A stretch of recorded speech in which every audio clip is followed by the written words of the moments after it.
वहीं राजस्थान में mumps virus के केस लगातार बढ़ रहे हैं और मौसम में बदलाव के साथ ही प्रदेश में मम्प्स वायरस भी एक्टिव हो चुका है। प्रदेश के सबसे बड़े एसएमएस अस्पताल समेत अन्य अस्पतालों में वायरस के मरीज आने शुरू हो चुके हैं। चिंता की बात तो यह है कि बच्चों के साथ साथ बड़ों में भी इस वायरस का स्प्रेड देखा जा रहा है, यानी कि खतरा न सिर्फ बच्चों में है बल्कि बड़ों को भी है।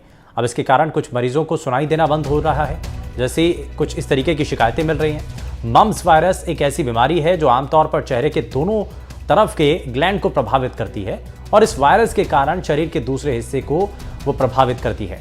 वहीं चिकित्सा स्वास्थ्य विभाग ने सतर्कता बरतते हुए बच्चों और वयस्कों में होने वाले मम्प्स संक्रामक रोग के प्रसार पर रोकथाम के लिए बाकायदा गाइडलाइन भी जारी की है।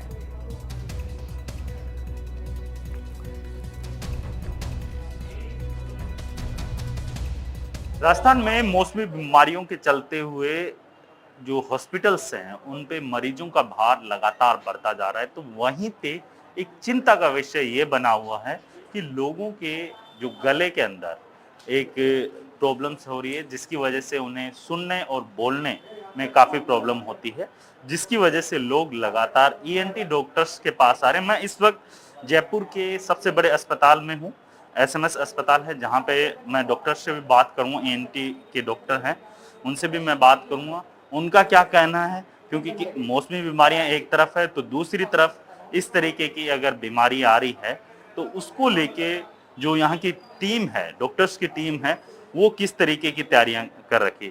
सर, सबसे पहले तो मैं आपका नाम जानना चाहूँगा। मेरा नाम डॉक्टर सुनील समदानी है, मैं सीनियर प्रोफेसर हूँ।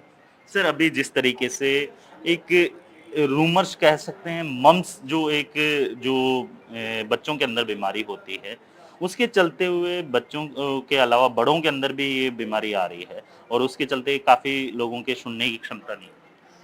देखिए, मम्प्स का वायरस बहुत पुराना है और ये बीमारी पहले भी होती रही है, पर इस टाइम थोड़े से मरीज ज़्यादा देखने में आ रहे हैं। और ऐसा कुछ नहीं कि ये मरीज केवल बच्चों को होती है, ये बड़ों को भी हो सकती है।